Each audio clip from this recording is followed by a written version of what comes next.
அனைவருக்கும் அன்பான மதிய வணக்கத்தை கூறிக்கொண்டு இன்றைய நாள் மிகவும் சிறப்பு மிக்க நாள். உலக மக்கள் எல்லாம் போற்றுகின்ற நாள். இந்தியன் என்று நாம் சொல்வதற்கே உரிமை உள்ள இந்த நாள்.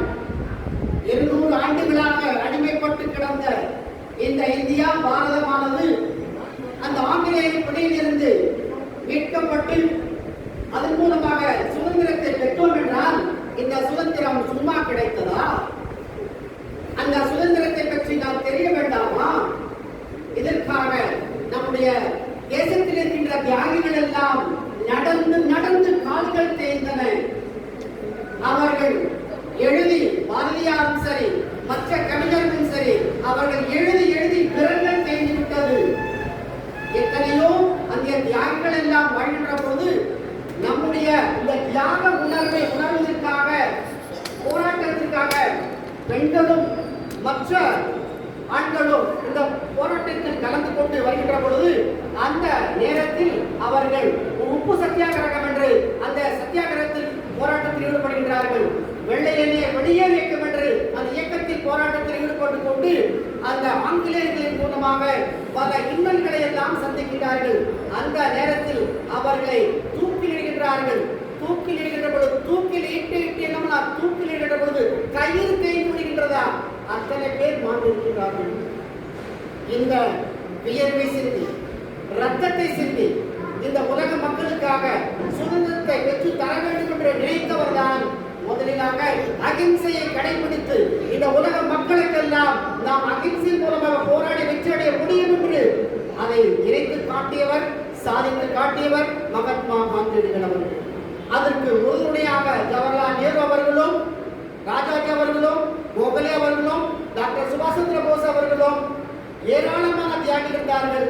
தமிழ்நாட்டில் பார்க்கின்ற பொழுது திருப்பூர் குமரனை எடுத்துக் கொள்ளுங்கள். பிடரியில் அடிபட்ட போதும் தரையில் கீழே விழக்கூடி கீழே விழக்கூடாது என்பதற்காக மார்போர் அணைத்துக் கொண்டு வந்தே மாதரம் வந்தே மாதரம் என்று அந்த மார்போர் அணைத்த திருப்பூர் குமரனை பற்றி தெரிய வேண்டாமா? அது மட்டும் கிடையாது.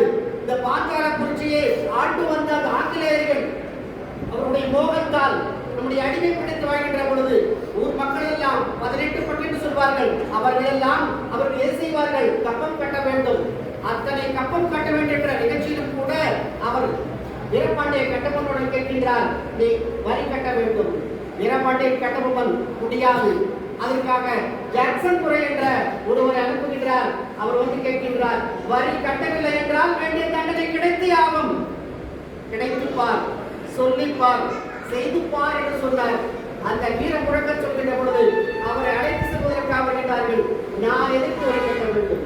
இது என்னுடைய மூதாதையர் ஆண்டு, இது என்னுடைய பகுதி, என்னுடைய தாத்தாவோடது, என்னுடைய அப்பாவோடது. நீங்க தான் ஆங்கிலேயர்கள் அந்த நாட்டிலிருந்து இங்க வந்திருக்கீங்க, நான் உங்க நாட்டுக்கு வரல, நான் எதுக்கு வரி கட்டணும்? நீ எனக்கு வரி கட்டணும்னு சொல்லி அவர் அவ்வளோ அந்த ஆக்ரோஷத்துடன் பேசுறாரு. தூக்கிலிடுவதற்காக அவரை அழைச்சிட்டு போறாங்க. தூக்கு மேடைக்கு முன்னால் இருக்கிறாங்க. நினைச்சு பாருங்க, 18 பட்டிக்கு அவர் சொந்தக்காரராக இருந்தவர். எத்தனை தலைமுறைகள் வாழ்ந்திருப்பாங்க. ஆனா இன்னைக்கு கட்டாயமா வரி கட்டணும், கட்ட முடியாதுன்னு சொன்னாரு பாருங்க. அந்த நேரத்துல தூக்கு மேடைக்குள்ள இருக்கிறாங்க.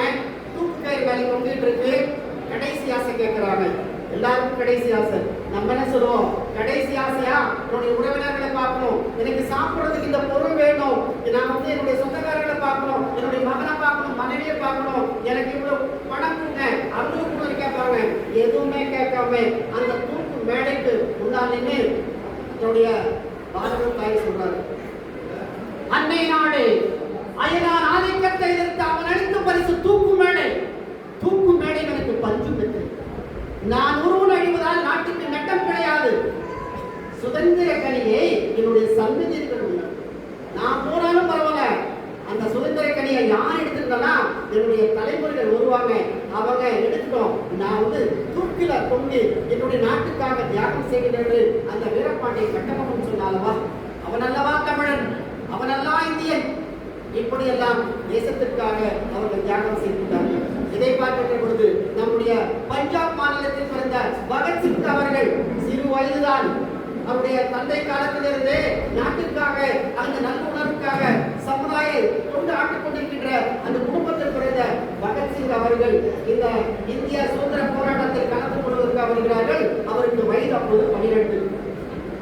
சென்னையில் ஒவ்வொரு பகுதியிலும் தியாகிகள் இருக்கின்றார்கள். ஆனால் இங்கே பகத்சிங்கை பார்க்கின்ற பொழுது அந்த இடத்திலே ஜாலியன் வாலாபாக் படுகொலை நடக்கின்றது. அந்த ஜாலியன் வாலாபாக் படுகையில் அந்த விழாவில் லட்சக்கணக்கான மக்கள் எல்லாம் கலந்திருக்கின்றார்கள். அங்கே ஜெனரல் டயர் என்பவர் சொல்கின்றார், இவர்கள் எல்லாம் இந்தியர்கள் எல்லாம் ஒன்றாக கூடிவிட்டால் நம்மை எதிர்ப்பார்கள், வெள்ளையனே வெளியே என்று சொல்வார்கள். அதனால் இவர்களை நாம் விரட்ட வேண்டும் என்பதற்காக அவர் தன்னுடைய கட்டளையிடுகின்றார். அவர்களை சுட்டு தள்ளுங்கள் என்று சொல்கின்றார். அப்பொழுது துப்பாக்கி சூட்டுக்கு இரையான ஒரு 349 பேர் அந்த இடத்தில் இருக்கிறாங்க. அந்த முன்னணி தாக்க முடியாத பக்கத்தில் இருக்கிற கிழக்காக நிறைய பேர் இருக்கிறாங்க.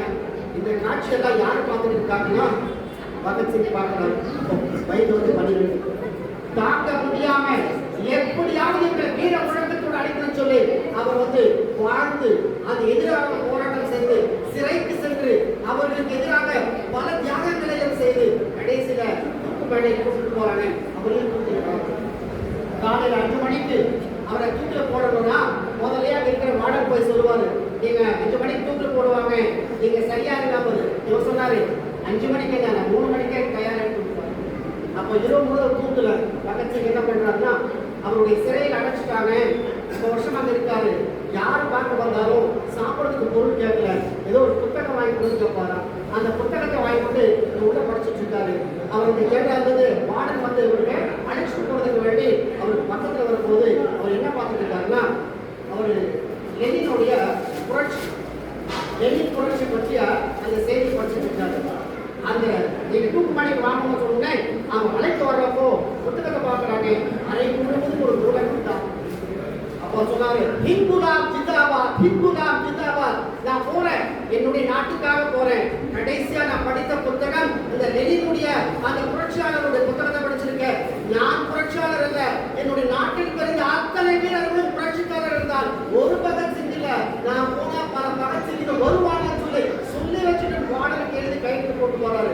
நான் போனாலும் பரவாயில்ல, நிறைய பகத்சிங் வருவாங்கன்னு சொல்லிட்டு அவரு இறக்குறல தியாகம் செய்யறப்போ இந்த மண்ணுக்கு அவருடைய உடல் போகின்ற பொழுது அவரை தூக்கி நடிக்கின்ற பொழுது அவர் சொன்னாரு, தூக்கத்துக்கு போடுறீங்க, கயிறுக்குள்ள தொங்க விட்டுருக்காங்க, நான் தொங்க மாட்டேன், நேருக்கு நாளையில சுட்டுங்க, சுட்டு தொலைங்க அப்படின்னாரு. ஏன் வலிக்கு மேலாரு, நான் விழுகிறப்போ நீங்க சுடுறப்போ என்னுடைய நாளுக்கு கடணும், வேற எங்கேயும் கடக்கூடாது. என் நெஞ்சில பட்டியா கீழே விழும் போது என்னுடைய பூமி தாளிக்கு என்ன கழுவணும், அதுதான் இந்த பொருளை சொன்னாரு. அதனால அந்த நேரத்துல அந்த கீழே விழுந்து அவங்களுடைய தியாகம் செய்யறாரு. இதல்லவா சிறப்பு. இத்தனை நாட்டில் இருக்கிற பொழுது கார்கிலுடைய வார் நடந்தது 1999. அந்த 99ல இந்த இந்திய நாட்டுக்கு வேண்டி எதுவுமே சொல்லாம வந்த பாகிஸ்தான்காரங்க அவங்களுடைய மலை மேல் நின்று கொண்டு உச்சி மேல் நின்று கொண்டு எல்லா பட ஆயுதங்கள் வைத்து விட்டார்கள். இந்தியாவுக்கு அது தெரியாது. இருந்தாலும் கூட இந்திய நாட்டு மக்கள் அதுக்கு சரித்தவர் நல்லா இருந்திருப்பாங்க. கார்கில் மூலமாக போறாங்க.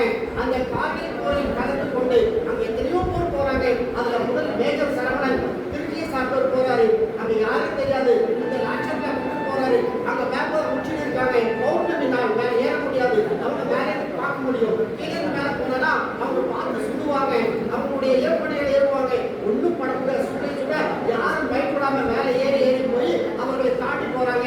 அந்த கார்கில் போரில் கூட நம்முடைய முந்தலா ஊரில் இருந்து நம்முடைய ஆண்டுக்கு படிப்பிருந்த பல மக்களுக்கு கலந்திருக்கிறார்கள். அவர்களுடைய நிலையும் அப்பொழுது குடும்பத்தை பார்க்காமல் இந்த உலகத்தை பார்க்காமல் இது என்னுடைய நாடு என்னுடைய இந்தியா என்று அந்த கார்கில் போரில் ஈடுபட்டு வெற்றி நிலை கண்டார்கள். அந்த 60 நாள் போர் நடந்தது. போர் வெற்றி பெற்றார்கள். அதில் நம்முடைய முந்தலா வீரர்களும் அதை கலந்திருக்கிறார்கள். அவர்களுக்கு எல்லாம் மூலமாகவும் அவருக்கு ஒரு செல்லில் எடுத்துக் கொண்டு முந்தலா வீரர்களுக்கெல்லாம் ஆர்மியில் கலந்திருக்கிறார்கள். ஒரு செல்லில் எடுத்துக் கொண்டு இந்த சிறப்பான நாளில் நாம் எடுக்க வேண்டும். இந்த நாளில் சங்கம் நம்முடைய நல சங்கம் சிறப்பாக இருப்பதற்கு நாம் அனைவரும் அனுகூலம் கொண்டு நல்ல எண்ணத்துடனும் ஒரு குறிக்கோளுடனும் ஒரு லட்சியத்துடனும் வாழ்நாள் முழுவதும் முந்தலா சங்கம் தொடரும் சிறப்பாக நடத்தி காட்டுவோம் என்று அனைவரும் ஒன்று கூடி சபதம் எடுப்போம். மீண்டும் விழாவை சிறப்பாக நடத்துவோம் என்று கூறிக்கொண்டு இந்த சுதந்திர தின விழாவை எனக்கு வாய்ப்படுத்த அனைத்து நலன்களுக்கும் ஒரு விடைபெறுகிறேன். நன்றி, வணக்கம்.